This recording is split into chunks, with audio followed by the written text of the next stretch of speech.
আসসালামু আলাইকুম। আজকে লিবনিজের অধ্যায়ের আরেকটি অঙ্ক সমাধান করাবো। তো প্রশ্নটা আমি তুলে নিলাম। প্রশ্নে এটা দেওয়া আছে, আমাদের প্রমাণ করতে হবে এই লাইনটা। এই লাইনটা আমাদের প্রমাণ করতে হবে। তো অন্তরীকরণ করব। তো ওয়াই এর অন্তরীকরণ হচ্ছে এখানে y1, আর এটা 2 sin h ইনভার্স x, কারণ এটা সূত্র পড়েছে হচ্ছে ddx x to the power n equal n into x to the power n minus 1।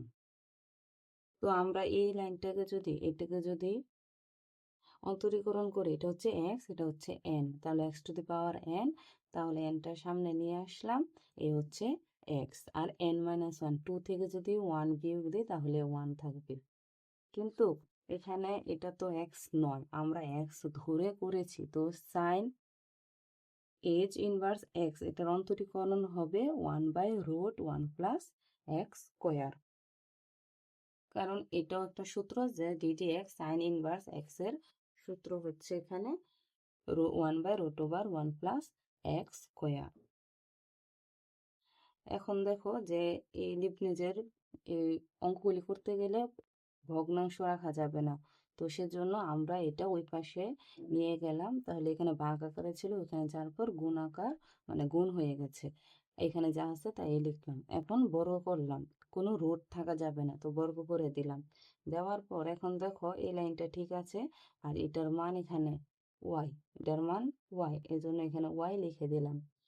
এখন এটাকে আবার অন্তরীকরণ করব, কারণ দেখো যেটা প্রমাণ করতে হবে সেই লাইনটাতে বলছো যে এখানে যে n+2 দেওয়া, 2 থাকার কারণে আমরা এটাকে আবার অন্তরীকরণ করব।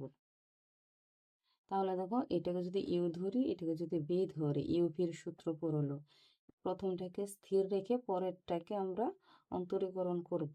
তাহলে এটাও একইভাবে এই যে x to the power N এর সূত্রের মতনই পাওয়ারটা সামনে চলে আসলো, y1 ঠিক থাকলো, আর n-1 মানে কি 2 থেকে 1টা বিয়োগ দেওয়ার পর 1 হলো। কিন্তু এটা তো y1, এটা তো x নয়, তো সেজন্য y1কে যদি আবার অন্তরীকরণ করি তাহলে y2 হবে প্লাস। এখন এই দ্বিতীয়টাকে ঠিক রাখলাম, প্রথমটুকুকে অন্তরীকরণ করলাম, তাহলে প্রথমটুকু দেখো 1 এর সাথে যদি 1 যদি অন্তরীকরণ করি 0 হবে, আর এটা হচ্ছে 2x, আর এখানে y কে যদি অন্তরীকরণ করি y1। এখন দেখো এখানে y1 আছে, এখানেও 2y1, এখানেও 2y1 আছে, আর এখানেও 2y1 আছে, সেজন্য প্রতিটাকে আমরা কি করলাম, y2y1 দ্বারা ভাগ করলাম, করার পর এখানে 2y1 উপরে নিচে চলে গেল, আর এখানে দেখো 4কে যদি 2 দিয়ে আমরা কাটাকাটি করি 2 হবে, আর y1 কেটে গেল।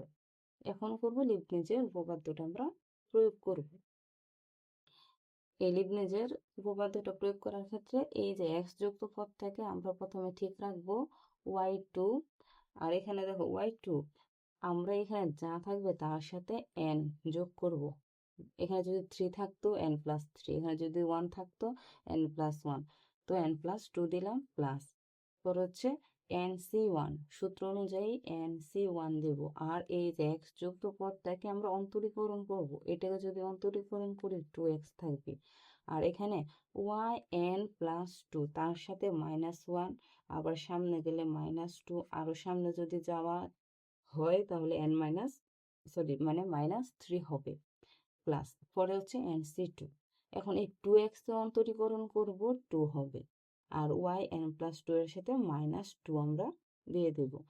এটা হচ্ছে এই এতটুকুর কাজ। এখন দেখো y1, xটাকে স্থির রাখবো, আর n+1 লিখবো প্লাস nc1।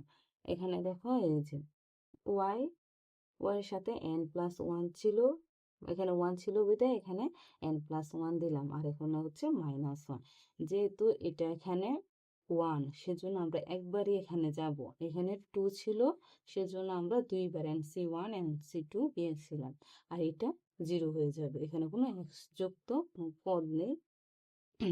এখন দেখো, আর এখানে এই যে 2 -1 +2 -2 আমরা কাটাকাটি দিয়ে আর এখানে বিয়োগ করে দিয়ে এই লাইনটা আমরা পাবো। আর এখানে NC1 মানে হচ্ছে n, আর এখানে NC2 মানে হচ্ছে n ইন্টু n-1/2 ফ্যাক্টোরিয়াল। এই লাইনটা লেখার পর আমরা সরাসরি প্রশ্নে আমাদের যে প্রমাণটা চেয়েছে আমরা সে প্রমাণের সেই লাইনটুকু দিয়ে দেব, তাহলে এটাই হচ্ছে এটার উত্তর। আশা করি তোমরা বুঝতে পেরেছো।